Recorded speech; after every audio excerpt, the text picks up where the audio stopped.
জামাত বিএনপির মধ্যে একটি টেকসই ঐক্য কায়েম করতে অভাবনীয় কিছু উদ্যোগ নেওয়া হচ্ছে। এটা সত্যি বিরল, বারবার এই বিষয়টা সামনে আসছে। আমরা নানান উদ্যোগ লক্ষ্য করছি। এবার আরেকটা উদ্যোগ নিয়ে আলোচনা করব। এটা সাদা চোখে এটা দেখা যায় না, এটা দেখতে অন্তর্চক্ষু লাগে। কারণ বাংলাদেশের রিয়েলিটি এটা যে বিএনপি ছাড়া জামাত অচল, জামাত ছাড়া বিএনপি অচল। বিএনপি ক্ষমতায় তাতে কি, জামাত ছাড়া বিএনপি সরকার অচল, চলতেই পারবে না। এটা বিএনপির হিস্ট্রি। অতীতে কখনো জামাত ছাড়া বিএনপি ক্ষমতায় আসতে পারেনি, এবার এসেছে কিন্তু চলতে পারবে না। আর বিএনপি যদি ব্যর্থ হয় তাহলে জামাতের যে বিরোধী দলীয় মর্যাদা, এটাও দিন শেষে ব্যর্থ হবে, অন্য কিছু ঘটবে, যার ফলে একে অপরকে প্রয়োজন। এজন্য তাদের মধ্যে ঐক্য সংহত করতে নানান চেষ্টা, নানান উদ্যোগ তারা নিজেরাই নিচ্ছে। এমনকি আপনারা অবাক হবেন যে কি ঘটছে এবং অগ্রগতি কি শুনলে। জামাত বিএনপির মধ্যে যে সিভিয়ার ইখতিলাফের কিছু জায়গা আছে, এটা মিটিয়ে ফেলার উদ্যোগ নেওয়া হচ্ছে। একটু ইন্টারেস্টিং আলোচনা। দর্শক, আপনারা জানেন যে জামাত বিএনপি একে অপরকে কোঅপারেট করছে, সব ঠিক আছে। এক ব্যতিক্রমী সরকার, ইউরোপ আমেরিকার স্টাইলে এক বিরোধী দল, এটা তো খুবই ভালো। কিন্তু প্রশ্ন হচ্ছে, জামাত সরাসরি বলছে যে বিএনপি ভোট কারচুপি করে ক্ষমতা এসেছে, ইলেকশন ইঞ্জিনিয়ারিং করেছে, এবং এই ন্যারেটিভ জামাত প্রতিষ্ঠা করতে সক্ষম হয়েছে, প্রতিষ্ঠিত করতে, মানুষকে বোঝাতে সক্ষম হয়েছে। মানুষ বিশ্বাস করে, সবাই বিশ্বাস করে যে হ্যাঁ, সবাই বিশ্বাস করে যে বিএনপি ভোট চুরি করে ক্ষমতা এসেছে, ভয়াবহ কারচুপি হয়েছে এবং আসলেই হয়েছে, এবং এই বিষয়ে জামাত প্রমাণ করতে পেরেছে। এখন এত বড় একটা অভিযোগ রেখে জামাত বিএনপি মসৃণভাবে তাদের সম্পর্ক এগিয়ে নিয়ে যাবে, যেখানে সরকারি দল বিরোধী দল, যদিও এখানে একদম রুট লেভেলে জামাত বিএনপির মধ্যে যে আন্ডারস্ট্যান্ডিং, ঐক্য, এটা পৌঁছে দেওয়া কঠিন হবে। রুট লেভেলে কিছু বিরোধ থাকবে, কিন্তু সেন্ট্রালি একদম ফান্ডামেন্টালস কিছু পয়েন্টে ঐক্য থাকবে। তো ওই ফান্ডামেন্টাল পয়েন্টে ঐক্যগুলো ধরে রাখতে যেটা সেট করে দিয়ে গেছেন ইউনুস, এটার ক্রেডিট কিন্তু ইউনুসের। ইউনুস এই ঐক্যের রাস্তা তৈরি করে দিয়েছেন জামাত বিএনপি এনসিপি, যে তোমরা মিলে মিশে থাকবা। সে আগের অবস্থা থাকলে কিন্তু তোমরা সবাই সবকিছু হারাবা, বাংলাদেশের খাদের কিনারে আছে। তবে হ্যাঁ, এরকম মিলেমিশে 5 বছর চালাতে পারলে তখন তোমরা সফল। তখন বাংলাদেশের রাজনীতিতে ফার্স্ট দল বিএনপি বা জামাত, মানে ঘুরে ফিরে একবার বিএনপি ফার্স্ট হবে, একবার জামাত ফার্স্ট হবে। সেকেন্ড দল এনসিপি, এনসিপি একটা পর্যায়ে আবার ফার্স্ট হয়ে যেতে পারে যদি জামাত বিএনপি কেউ বড় ভুল করে। আর আওয়ামী লীগ, হ্যাঁ অনিবার্যভাবে, যেহেতু আওয়ামী লীগের ভোটাররা নিষিদ্ধ নয় বা আওয়ামী লীগের সবাই অপরাধী নয়, যার ফলে আওয়ামী লীগ ফিরবে, তবে সেটা ফোর্থ ফিফথ দল হিসেবে। এবং এই ফোর্থ ফিফথ দল আওয়ামী লীগকে কে কতটা ব্যবহার করতে পারবে, এই কম্পিটিশন চলবে। আওয়ামী লীগ ফিরে সরকারে যাবে, বিরোধী দলে যাবে, এটা কখনো হবে না। কারোর সাথে জোট করার জন্য পিছনে পিছনে ঘুরবে। আর শেখ পরিবার বা এই আওয়ামী লীগের যারা গণহত্যার সাথে জড়িত ছিল, এরা কেউ কোনোদিন রাজনীতি ফিরতে পারবে না। আওয়ামী লীগের তৃতীয় প্রজন্ম রাজনীতিতে ফিরতে পারবে, সেটা আওয়ামী লীগ নাম ছাড়া অন্য নামে হতে পারে, নৌকা প্রতীক থাকতে পারে, নাও থাকতে পারে, থাকলেও তাদের অবস্থান সর্বোচ্চ ফোর্থ কিংবা ফিফথ। এখন এই বাস্তবতাটা কায়েম করতে বিএনপি জামাতের মধ্যে ঐক্য জরুরি। কারণ আওয়ামী লীগকে একদম পুরোপুরি ওপেন করা, ভারতকে ষড়যন্ত্র করার সুযোগ দিলে বিএনপিও দেশ চালাতে পারবে না, ক্ষমতা ধরে রাখতে পারবে না।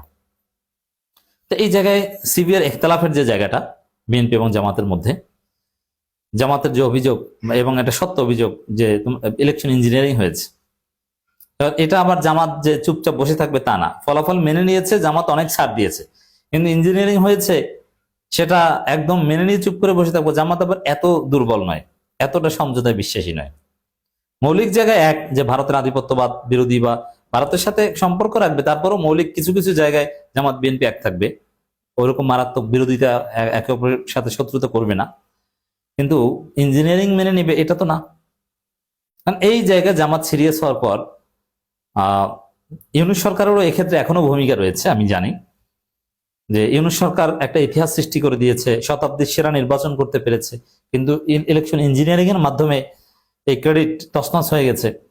এখন বিএনপি, ইউনূস সরকার সবাই চাচ্ছে যে জামাত যে বিষয়টা নিয়ে জোরালো ভূমিকা পালন করছে বা জোরালো ভাবে তুলে ধরছে, সোচ্চার যে ইলেকশন ইঞ্জিনিয়ারিং হয়েছে, এটা একটা সমাধান করি আমরা। সমাধান করলে তার কোনো কথা থাকে না। যদি আসলে ইলেকশন ইঞ্জিনিয়ারিং এ জামাতের যে অভিযোগ, এই অভিযোগটা চূড়ান্ত একটা সেটেলমেন্ট হয়, একটা সুরাহা হয়, তাহলে তো শতাব্দীর সেরা নির্বাচন আসলেই হয়ে যায়। কারণ একটু ইঞ্জিনিয়ারিং হয়েছিল, সেটাও মিটিয়ে দেওয়া হয়েছে, সমাধান করা হয়েছে। এর মানে যেখানে কারচুপি করা হয়েছে কারচুপিটা বাদ দিয়ে সঠিক ফলাফল গণনা করলে ফলাফল গণনায় অভিযুক্ত, তা আবার গণনা করে সঠিকটা দিলেই তো সবাই খুশি। তখন ইউনুসও ক্রেডিট নিতে পারবে যে না, চূড়ান্ত ভাবে একটু ইঞ্জিনিয়ারিং হয়েছিল, সেটা আবার সমাধান হয়ে গেছে, অতএব আমি শতাব্দীর সেরা নির্বাচন উপহার দিতে পেরেছি। আর বিএনপি তখন নৈতিকভাবে পুরোপুরি দাবি করতে পারবে যে না, আমরা একদম ফ্রি ফেয়ার ইলেকশন এসেছি, আমরা সত্যিকার অর্থে জনগণের ম্যান্ডেট পেয়েছি। তখন বিএনপি নৈতিকভাবে শক্তিশালী হবে। এখন কিন্তু বিএনপি এই প্রশ্নটা করলেই মানুষ প্রশ্ন করে যে তোমরা জনগণের ম্যান্ডেট পেয়েছো তো ইলেকশন ইঞ্জিনিয়ারিং করে, রেজাল্ট ইঞ্জিনিয়ারিং করে। বিএনপি কথায় কথায় এই খোটা খেতে হচ্ছে।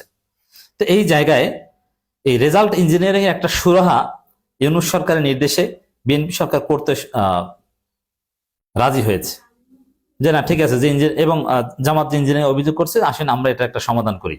সমাধান করলে তখন সবাই মিলেমিশে একাকার, অসাধারণ। হ্যাঁ, আসলে জামাত তো খুশি হবে, তখন আর জামাতে অভিযোগ করবে না। এখন রেজাল্ট ইঞ্জিনিয়ারিং এর সমাধান যদি করা হয়, এখানে যদি ইনসাফ কায়েম করা হয়, তাহলে কি জামাত ক্ষমতায় আসবে? নেভার। ক্ষমতায় বিএনপি থাকবে, জামাতের সিট হয়তো কিছুটা বাড়বে, হ্যাঁ কিছুটা যদি বাড়ে তার বাড়ুক, তারপরও একটা সমাধান হোক। আর সিট বাড়া না বাড়া এটা যদি নাও ঘটে, ঠিক আছে, যতটুকু ফলাফলের হিসাব নিকাশ ভোটের হার কম বেশি হয়, ওটা হলো একটা সমাধান হোক। এরকম একটা বিষয় কনসেনসাস হয়েছে ইউনূস সরকারের পরামর্শে জামাত বিএনপি। তাহলে এখন কি হবে? তো ঠিক আছে, এখন এটা কে করবে? নির্বাচন কমিশনও তো আর কিছু করার নেই, তারা তো গেজেট দিয়ে দিয়েছে। এখন হাইকোর্ট এটা করুক, কোর্ট আবার রিকাউন্ট করবে যেসব তো জামাত কোন কোন জায়গায় অভিযোগ জামাতের, ঠিক আছে তোমরা অভিযোগ দাও, জামাত মামলা করেছে। আবার বিএনপিরও কিছু কিছু জায়গায় অভিযোগ আছে, ঠিক আছে বিএনপিও তোমরা অভিযোগ দাও, ঠিক আছে ব্যালট পেপার থেকে শুরু করে অন্য যা আছে সবকিছু আমরা হেফাজতে নেই, ঠিক আছে হেফাজতে নিলাম। তো হেফাজতে নেওয়ার পর এখন কি করতে হবে? সবার উপস্থিতিতে আবার রিচেক করো, রিকাউন্ট করো। তো রিকাউন্ট করলো, যদি ফলাফল পরিবর্তন হয় হলো, তখন মেনে নিতে বাধ্য হবে, কিছু করার নেই। তারপরে দিন শেষে হাইকোর্টের মধ্যস্থতায় ইলেকশন ইঞ্জিনিয়ারিং নিয়ে আর কোনো প্রশ্ন করার সুযোগ থাকবে না, জামাত আর বলতে পারবে না। জামাতের যতগুলো অভিযোগ সবকিছু হাইকোর্ট বলছে, এখানে একটা বিচার হবে, এখানে একটা সমাধান হবে। তারপরে এই ইলেকশন ইঞ্জিনিয়ারিং অভিযোগ এটা থাকলো না, তখন জামাত বিএনপির মধ্যে সম্পর্কটা টেকসই হলো এবং একে অপরকে কোঅপারেট করতে পারলো, এবং জামাত পুরোপুরি লেজিটিমেট করতে বাধ্য হবে বিএনপি সরকারকে যে না, আসলেই তারা জনগণের অ্যাবসলিউট ম্যান্ডেট পেয়ে 2/3 ব্রুট মেজরিটি পেয়েছে। জামাতের সিট কিছুটা বাড়লেও বিএনপি 2/3 এটা হারাবে না, একদম ফেয়ারলি যদি কাউন্ট করা হয়। তারপরও এই জন্য এটা ইউনূসের উদ্যোগে, ইউনূস পর্দার অন্তরালে এখন অনেক কিছু করছেন। ইউনূসকে রাষ্ট্রপতিও করা হতে পারে। ইউনূসকে রাষ্ট্রপতি করতে হলেই এই যে বিতর্ক, এটাকে সমাধান করতে হবে, যার ফলে এই বিতর্কটা সমাধানের উদ্যোগ নেওয়া আছে।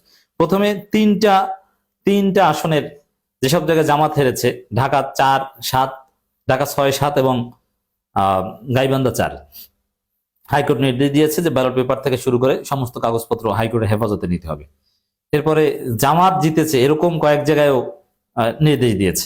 এরপর আবার আর নতুন খবর, ভোট কারচুপির অভিযোগ, আরো 4 আসনে ব্যালট পেপার ও রেজাল্ট শিট হেফাজতে নেওয়ার নির্দেশ। আরো 4 আসনে বিএনপি প্রার্থীদের কারচুপির অভিযোগের প্রেক্ষিতে ব্যালট ও রেজাল্ট শিট হেফাজত করার নির্দেশ দিয়েছে হাইকোর্ট। 4 আসনের প্রার্থীদের আবেদনের প্রেক্ষিতে হাইকোর্ট নির্বাচনী বেঞ্চে আদেশ দেন।